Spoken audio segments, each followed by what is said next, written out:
Hey everyone, Marvin here, and welcome back to Buddy Up Gaming. Terra Invicta is a deep, demanding 4X strategy game built around a fascinating question.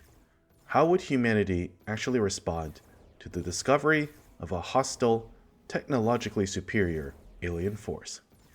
It's an incredibly complex game, but once you start to understand how its systems fit together, the way they interlock becomes absolutely gripping. In our Jupiter Rush series, we cover in full detail the optimal strategy for gaining an early edge against the true Goliath of this game, the aliens. In Part 5, we talked through which weapon technologies you should prioritize before arriving at Jupiter, along with ship designs for your very first defensive fleet. In this episode, we're going to focus on mining Jupiter's moons and expanding into Tier 2 space infrastructure. How you begin settling outposts around Jupiter depends on a few key factors. First, take stock of your current space resource income and how you'll need to spend it over the coming year. If you manage to draw a supermoon, you're probably barely scraping by on most resource types aside from base metals. Even with mines on Mars, your water, volatile, and noble metal income may still be pretty thin. Your top priority is getting your initial defenses online, so if you don't already have the resources to build your first 2 escort ships, make sure you're prioritizing mining sites that help close those gaps. You'll also need to account for any alien presence in the Jovian system. As of this video's release, the aliens tend to prioritize settling the asteroid belt and Jupiter. On brutal difficulty in particular, they'll often already have stations and outposts spread across multiple Jovian moons by the time you arrive. That doesn't immediately doom a Jupiter Rush run, but it does put a lot of pressure on your first 2 years. You need to establish infrastructure and defenses quickly before the aliens gain an insurmountable foothold. On brutal, even a 1-year delay can be enough for the aliens to field a light defensive fleet, and once that happens, they'll attack any ship you send into the system. Alien ships don't strictly prevent you from settling outposts, but you do need to pay attention to what is present.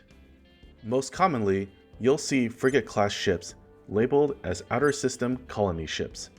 These will remain parked at stations and won't attack your colony vessels. Destroyers and corvettes are a different story. They'll actively hunt anything that isn't properly defended. Once your colony ship arrives at Jupiter, drop your first space station and install 2 fission piles and 2 space docks. If you've unlocked orbitals, go ahead and upgrade the station once the core finishes. When the space docks complete, probe Jupiter's moons to enable outpost construction. You'll also need to refit your colony ship, swapping the fission platform kit for a fission outpost kit. From there, assess which resources you need most and which moons are safest, then begin placing your first batch of outposts. Keep in mind that module construction costs scale with a moon's shielding requirements. You'll spend significantly more base metals building the same modules on Ganymede, Europa, and Io than you will on Callisto. Because of that, I prioritize high base metal or volatile sites on Callisto and Ganymede before moving on to Europa or Io. At this stage, your primary focus is expanding space infrastructure, and that mostly comes down to managing mission control, or MC. Depending on how long you've invested in MC on Earth, you should hopefully be sitting at a cap of around 30 by now. Your first priority is always defense. If the aliens ever break through your defenses around Jupiter or Earth, the run is effectively over. Once your space docks are online, check the alien fleet panel and identify which enemy forces are en route to your holdings. As a rule of thumb, maintain at least 1 missile boat for every small or medium alien ship, with a few extras in case they attack multiple locations at once. When larger ships like monitors or battlecruisers show up, you'll want at least 3 escorts or 2 monitors per alien vessel. You'll also need point defense ships to protect your missile boats. For fleets of 5 ships or fewer, 1 PD ship can cover 4 missile boats in a block formation, For larger fleets, you'll need 1 PD ship for every 2 missile boats using a high wall formation. Your second priority is increasing your MC cap by building operations centers, which means upgrading stations and outposts to Tier 2. I strongly recommend starting with low Earth orbit stations, since they also can host administration nodes. Admin nodes in LEO increase your control point cap by 4, letting you hold more nations on Earth for either MC or spoils. Focus on saturating LEO this way, and use your defensive fleet to remove rival faction stations so you can claim those slots for yourself. In terms of build order, place operation centers first, even if you don't yet have the power to support them. Each one takes 180 days to complete, which gives you plenty of time to add solar or fission arrays. They're also fairly heavy on noble metals, so once your defensive fleet is funded, prioritize outposts on IO to shore up that income. Once LEO is close to fully saturated, you can start spending excess MC on Tier 2 outposts. Make sure you've researched settlement hubs and completed the Settlement Mining Complex project. Upgrading your mining network requires careful timing. Outposts stop generating resources while their mining complexes are upgrading, so you'll want to stagger those upgrades and make sure your remaining mines can still support fleet production around Jupiter and Earth. Since infrastructure construction primarily consumes volatiles and base metals, prioritize upgrading sites rich in those resources first. Looking beyond Jupiter, the asteroid belt is another excellent MC sink. These sites usually don't match Jupiter's total output, but many are extremely rich in specific resources. Asteroids like 16 Psyche and 69 Hesperia reliably provide base and noble metals, while others offer strong fissile yields. Ceres alone has 4 mining sites loaded with water and volatiles, though on higher difficulties, the aliens may claim the best ones early. By this point, you've probably stockpiled a lot of boost.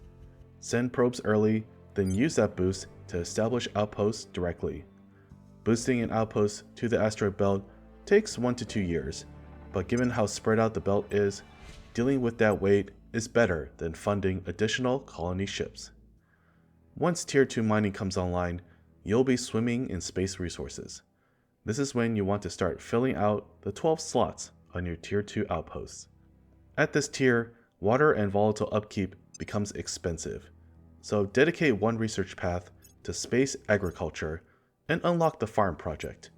A single farm is enough to keep upkeep under control for our approach.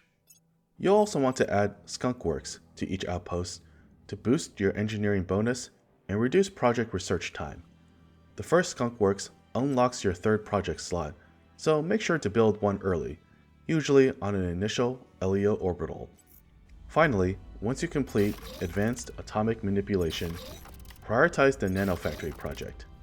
Nanofactories require an additional 10 base metals in upkeep, but the money income they generate goes a long way toward keeping your finances stable as your space infrastructure expands. Like operation centers, they take 180 days to build, so queue them early when developing Tier 2 outposts. At this point, you should have a clear roadmap for building out Tier 2 infrastructure across Earth, Jupiter, and the asteroid belt. Make sure you've secured all 18 LEO slots, including Tiangong and ISS orbit.